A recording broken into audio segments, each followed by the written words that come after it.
Bab 754. Setelah beberapa saat, suara letih Erik akhirnya terdengar dari seberang telepon. Aku sudah tahu. Kamu cepat pulang. Apa? Ethan tertegun. Begitu pula Willy, yang tampak kebingungan. Bahkan wajah Tanto dan Aurel penuh dengan keterkejutan.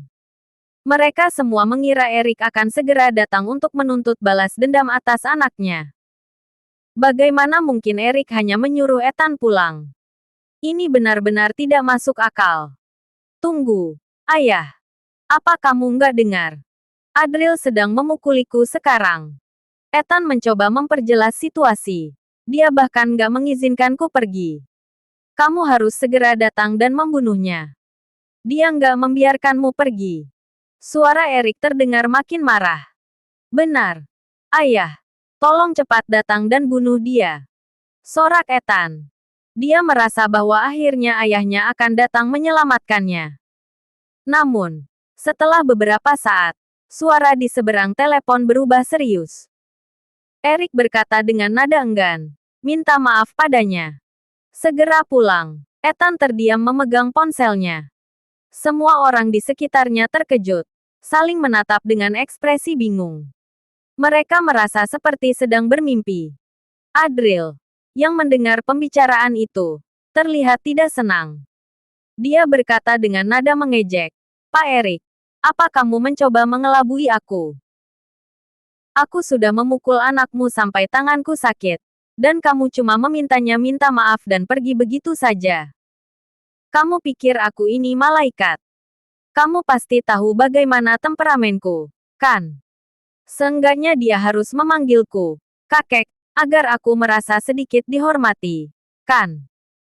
Lanjutnya, kamu. Suara Erik di telepon terdengar penuh amarah, hampir seperti ingin meledak.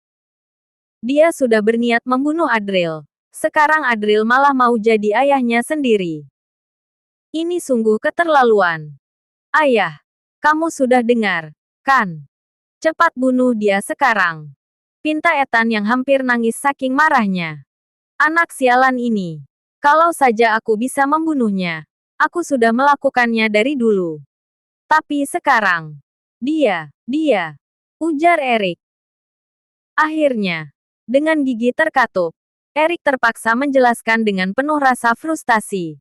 Dia orang yang menyelamatkan nyawa Gary tak terkalahkan. Adril sekarang adalah penyelamat Gary tak terkalahkan. Kau mengerti apa artinya itu? Kata-kata itu seolah mengguncang dunia.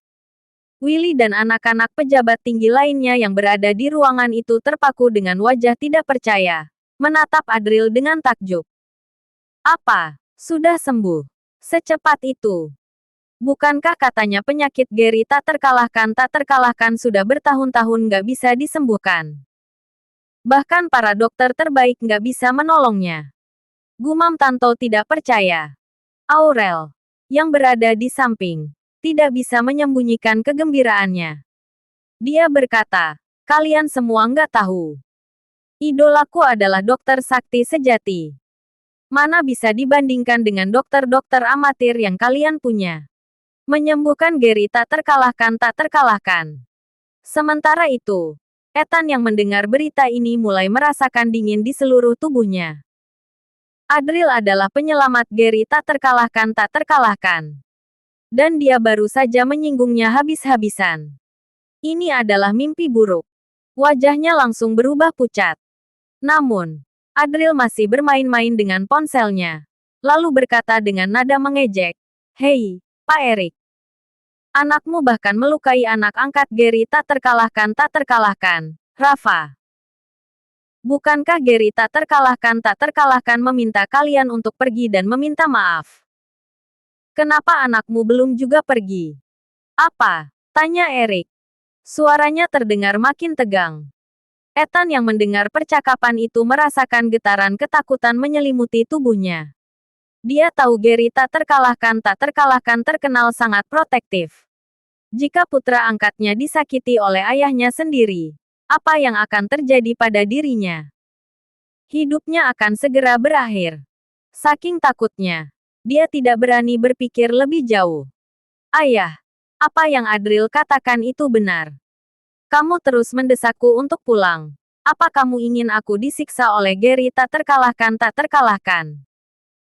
Tanya Ethan dengan nada histeris. Ketakutan mulai merayapi dirinya. Erik terdiam beberapa saat sebelum akhirnya berkata dengan nada berat, tenanglah. Aku akan mengurusnya. Dengan aku di sini, Gary tak terkalahkan gak akan bisa melakukan apapun padamu. Kamu gak akan mati. Namun, kata-kata itu tidak membuat Ethan merasa lebih baik.